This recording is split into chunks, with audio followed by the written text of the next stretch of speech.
I would say some troubling developments over the weekend, not least some very eminent scientists really sounding loud alarm bells.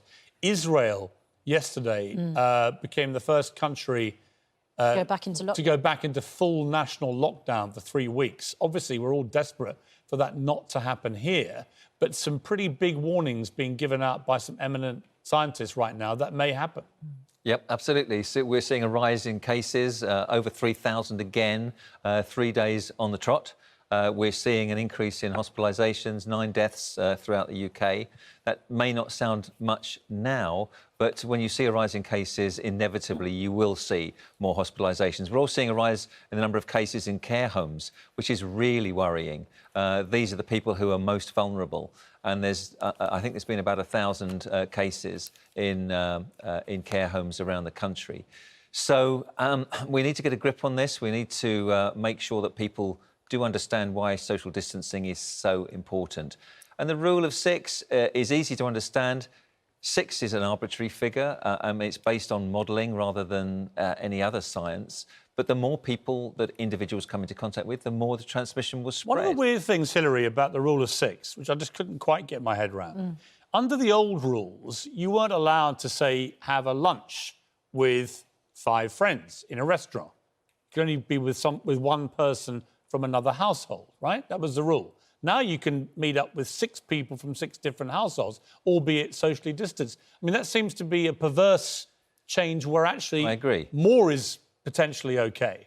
I agree. In Scotland, it's different. In Scotland, you can meet up with 6 people from 2 different households, not 6 different people from 6 different households. Right. Now, to me, the more households that mix together, the more the risk of transmission, because one person can take that virus to 5 other to their own household. Yep. In other and words, Dr. you've got Hilary, a far greater risk of spread. In England, it includes children under 12, whereas in other nations, Scotland, for example, they have excluded children under 12, which of course means that it's more likely that grandparents can join under the rule of 6.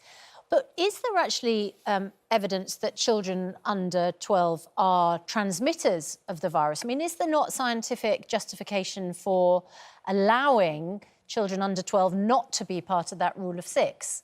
The evidence suggests that children under 12 don't transmit the virus as much as adults do. However, emotively, you'd like the grandchildren to be there when grandparents visit, but grandparents can still visit. But they can only meet with 4 other people.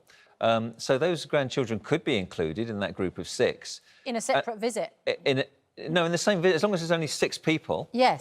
But you'd have to exclude some of the other children. Yes, exactly. At that visit. I mean, we've got a big family. We had the Christmas conversation at the weekend. We've got a big family, and we've kind of all accepted that we can't have our normal big family Christmas. It's just not going to happen.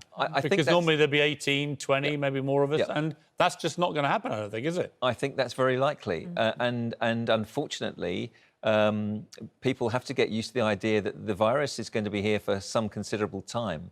And Christmas will be different this year. If the more people that mingle together, the more the virus will spread, and we will get back. We could go back to those scenes where we saw so many people being nursed in intensive care, face down, not enough ventilators. If you look at France, 86%. Yeah, 86% of a survey of 8,000 doctors in this country, very, very recent, in the last few days, said that 86% of doctors are worried that we will see a second peak. Well, this is why they're worried, because they're looking at what's happening in places like France. Look at the graph there; it's pretty clear. This is hospitalisation. Absolutely. I mean, there it is, right? And I can tell you, the stark chart which shows you what's really going on. And what I find baffling, Hilary... Doctors and nurses are extremely concerned and dread a second peak. They've been through the mill already with the first peak.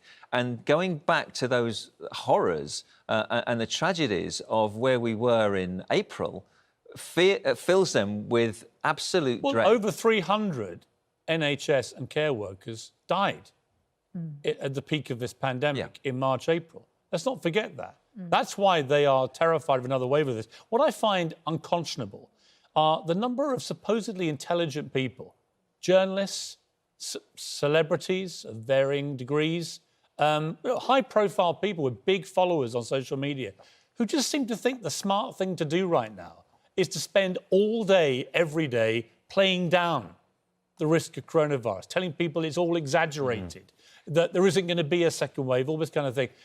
To me, it's not just dangerous. It is, and deluded, in my opinion, given what we've just been discussing. But I don't see what the upside is. What I find unconscionable... What do you hope to gain by this? What I find unconscionable is the failure of the testing and the tracing.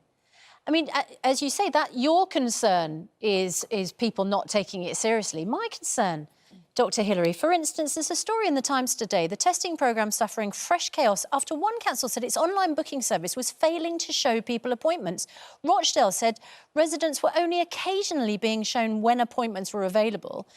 The council has so much capacity, it is now offering tests to people who do not have symptoms, despite the Health Secretary blaming the lack of capacity on people who don't have symptoms. I mean, what's going on now that a council simply can't give people appointments because of an online flaw? It's shocking how badly this testing and tracing is working. At the crucial moment. And actually, when you get more and more cases, test and trace becomes less and less valuable. You've got so many, the virus becomes so prevalent that test and trace is almost irrelevant.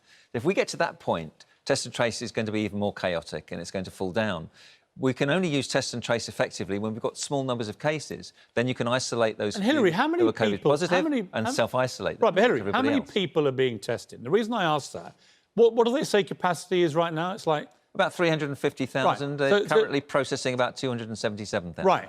And yet there was a big investigation at the weekend saying that around 60,000 people, it is now believed, are being actually tested a day, many multiple times. But this is why the government won't reveal, they've stopped doing it now for 2 months, how many people are being tested. Because 60,000 is nothing in this country. It's a tiny pinprick, isn't it? We should be testing millions. Well, when you think about what happens in New Zealand, where you get 2 fresh cases and immediately you test and trace every single person that was in contact with those 2 cases and you effectively control the spread. But when you've got thousands of cases, then test and trace becomes much more difficult to organise. But we just never got our test and trace system up and running properly. In time. No, we didn't. So and now we've got labs that are full capacity. And running out that's of where reagent. they say the pinch point is. Yep. You've got people who've done their doctorates or PhD students going back to universities, staff shortages. So now having to recruit new people, getting them trained up, it all takes so much time at a time when we're reaching another crisis. But the good thing is, that's a great concern. Calamity Hancock is still in charge and it's all world-class, according to him. What a joke. I'll tell you what's interesting is if you were talking about the fact that some people are still in denial about the seriousness of the virus. If you look at what happened during the pandemic, the Spanish flu of 1918, and in other situations, people just don't want to... They pretend that nothing's happening. Yeah. If you read Albert Camus' The Plague, a fantastic book, and what happens is that people go about their normal business as if nothing's happening. They see what they read what's going on in the news around them, but they don't seem to acknowledge it. But they're being led, that's Hilary. Exactly where we're drifting into a second crisis now. But they're being led to think this by very high-profile people. There's some and there's an increasingly large number of them. You know, and I see them on social media. I'm like, what are you doing?